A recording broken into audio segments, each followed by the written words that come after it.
This is Sneaker Gears. My name is Levi, and today we have the first impression and look on the game-changing Under Armour or Curry brand Curry 8.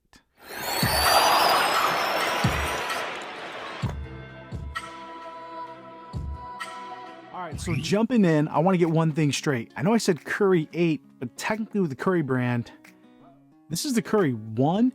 And this is huge. The only other major athletes that have their own legit big brands, and kind of not including Shaq and his shoe brands that sold in Walmart, and I think financially huge success, and all props to him. They weren't a performance shoe. It was more a business decision, and obviously there's a lot of people who need shoes at that price point that really helps. So kudos to Shaq, no hate on that. Then you have Marbury, who started his Starbury brand, however that came about. But you really have Jordan. Here's a Jordan 1. I have the OG first generation Jordans, but I didn't want to dig them out behind me in my little studio here. And then you have Way of Wade, which actually was under the Li Ning brand in China, but it's his own brand. Now, I actually don't have the first Way of Wade 1, but I do have the 2, 4, 6, and now the 8. So Curry having his own brand is huge. He actually got it before LeBron did, and LeBron was already talking about it, how he wanted to have his own brand, starting with Luka last year. So he's ready and kind of wanting to have the team LeBron, and however that's going to come about. Honestly, Nike, if anyone gets the word out, Kobe better have his own line before LeBron does. I'm sorry. Maybe I'm more of a Kobe fan. I don't want to hate on LeBron. I'm not to say who deserves what. Obviously, there's a lot of money and decisions involved in that. But Kobe deserves the Mamba line.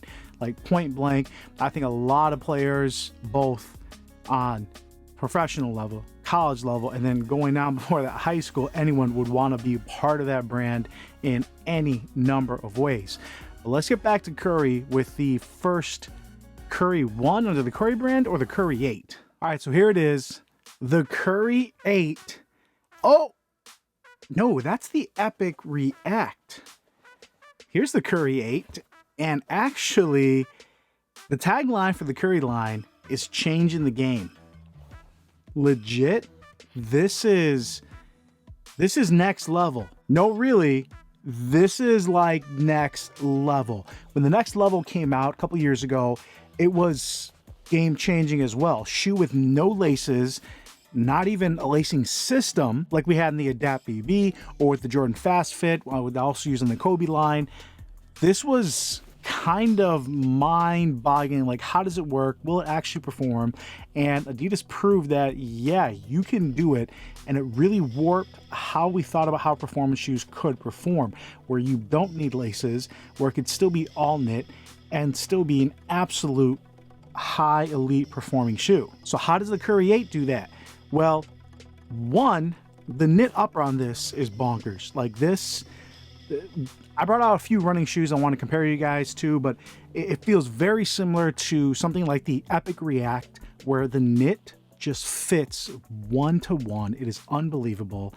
Going over fit real quick, I went with a 12.5, which is generally my true size, or I'm a 12 wide, but the 12.5 fit incredible, with my foot being kind of right here on the tip. So I don't know if I would go to a 12. That might be too tight on me. Width-wise, absolutely loved it, even with the wide midfoot. So wide footers maybe still go up that half size. Obviously, I want to see as I play, as it breaks in. Maybe I could have gone with my true size 12, but I can tell you right now, just trying it on, walking around, that the fit is fantastic. It actually reminds me of another running shoe, Brooks. Guys, I don't know if you've heard of the running company Brooks, or if you're a fan of Brooks.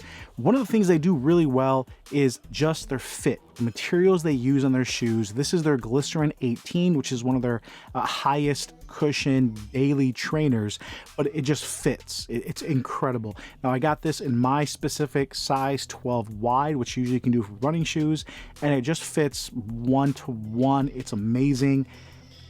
I'm getting that kind of fit on a basketball shoe. This is awesome. Now, the last time I had a fit this good was technically close to the Curry 6. So the Curry 6 with that all knit upper, with that full, hover cushion actually felt really good. This feels even better, and I guess we can go down to support a little bit because it has those side panels. I know Nightwing did a really good job comparing how it feels with other Curries. So it comes similar to like the Curry 4, where it had a little bit of side panels here. This feels, on just trying, like it does have that lateral support, but the way these edges are beveled, and hopefully you guys can catch it there, where it rounds out and it does the same thing here on the forefoot. It actually feels incredibly stable, like your foot does not want to roll. It feels super planted. And not even talk about the weight. Usually I just don't talk about weight, but because you don't have an outsole, it's just the foam with knit. This thing is a 12.5 and it's still at 14 ounces, guys. This thing is really lightweight. It feels like nothing in my hand. This does not feel like a basketball shoe. This is legit game changing. This felt more like it fit like a running shoe. And even this, a running shoe that's high cushion, has all this stuff, is actually closer to 12.5 ounces. A basketball shoe with way more support that should have a lot more materials, has a lot more cushion, is only a 0.15 of an ounce. Like this thing, or 1.5 ounces, this is incredible what they were able to achieve with just the fit and the lightweight. And then you have the cushion. So the flow cushion on this one is the midsole and the outsole. Again, this is similar to what we have here on the Epic React, where this was the midsole, this is the outsole. Another shoe that maybe you guys, I haven't know if you heard about, is the Hoka. This is another running shoe where this has a dual layer midsole where there is no rubber on the outsole. They've kind of rubberized that midsole a little bit to give it some durability.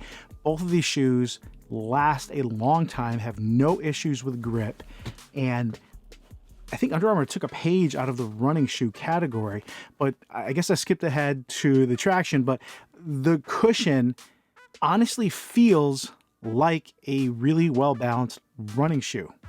It feels similar to what we have on the Brooks right back here. Brooks is not known for having super bouncy or super plush or anything state-of-the-art outside of their elite running shoes. The Hyperion Elite is bonkers, but something like this, they have their DNA Loft, is cushioned enough. It's very vanilla, but you don't feel the ground. You don't feel a huge pop. It just feels natural. You don't feel a lot of impact on your body. You're able to get the run in, and your body is happy. This isn't doing anything special, but it's really good. I'm just walking around, guys. I haven't played on this yet. I haven't gone for a run. That's what this feels like. This isn't incredibly bouncy. This isn't incredibly soft, but just jumping, just doing some quick moves. Like it feels like it's absorbing that impact. It feels a lot like a Brooks. Actually feels a lot like this guy. I have a video coming out, or maybe it's already out, for some of the highest cushioning running shoes. And this is in there with a giant stack height of New Balance Fresh Foam. Yeah, it's similar. Like, it's amazing. It does not feel like a basketball shoe. They are actually changing the game. And because you have that single piece cushion that's also the outsole, you feel more connected to the ground. So I'm wondering how that's going to feel as far as the impact absorption on court when you're landing, when you're jumping, when you're doing hard jabs. Like, is it absorbing enough impact? Again, just on trying, it feels like it should. It's thick enough. It feels like there's enough cushion in there, but it's this cushion that just feels really fine-tuned, just like some of these high-end running shoes, where it's not this super bouncy, it's not super plush. It's something where you should feel quick in it. It's flexible just enough while still having that rigidity with the shank plate, where with no rubber outsole, you still feel connected to the court. Just on my surfaces in the house, where we have like a laminate floor in the basement, we have hardwood floor throughout the house, and even going outside in the deck, that's actually, again, a hardwood. This thing just sticks. Like, there's no squeaking, but the rubber compound being used, similar to what we have like on the Epic React, and similar to what we were using there on the Hoka, they just engineered it right. Like, we should have great traction. There's nothing between you and the court except this foam, so you feel more connected to the court, which in turn should help you feel quicker, but it's still absorbing that impact, and it's still light, so it allows you to move more naturally. All these things come into play where it's like we got a running shoe specifically made to be used on the court, but you can also play basketball in, where you're getting that lateral containment, you're getting that locked in fit, and you're getting enough shock absorption on hard landing and jabs that you can enjoy playing in it. And the fact that it's so light, the fact that it's so flexible, is something that I think is going to cater to a ton of players. Whether you're a big player looking for cushion, whether you're a smaller player who wants to be high speed and quick impact, whether you're a woman athlete, a male athlete, young or old, this thing looks incredibly promising. Guys, I'm really hoping to find a court soon. This is one, I don't specifically like this colorway the best. I think they have some really nice colorways coming out, but being the very, very first shoe of a brand, I generally do like to get an initial shoe for a new shoe. So something like, I have the Harden 1, I have the Dame 1, I have, the Freak 1, the Zoom Freak Air. So this being kind of the Curry 1, I wanted to get the initial colorway. I have the Jordan 1, obviously in the OG Chicago colorway from 84, guys. So this is something I definitely wanted to get, this colorway. The panels here, I guess, and again, Nightwing talked about it, for $160. This piece is super plasticky. Like, this feels strong, but it doesn't feel high quality. This piece on the side doesn't feel as plasticky, but it definitely is a synthetic. It's soft enough and it's actually rigid enough where it's doing the job, but they could have given us leather. Like, we could have got for $160. This is definitely on the high end in the market. And I think for everything else they're giving us, for the amount of engineering, where it just seems seamless, this feels like something Apple would make for a shoe, where it's just the bare minimum of what you need, but doing everything hopefully amazing. I don't know if you guys can tell, but I'm excited about this shoe. I'm looking for a court here in Chicago. If you guys have any connections or know anything, shoot me a DM on Instagram. Let me know. I want to be able to continue doing basketball shoe reviews as I'm doing a lot of these running shoe reviews. And coming up is going to be some training shoe reviews. So let me know what you guys want to see, what comparisons I can do. And yeah, I'm excited, guys. This is Levi Sneaker Gears. Really appreciate you guys, and I'll come at you later.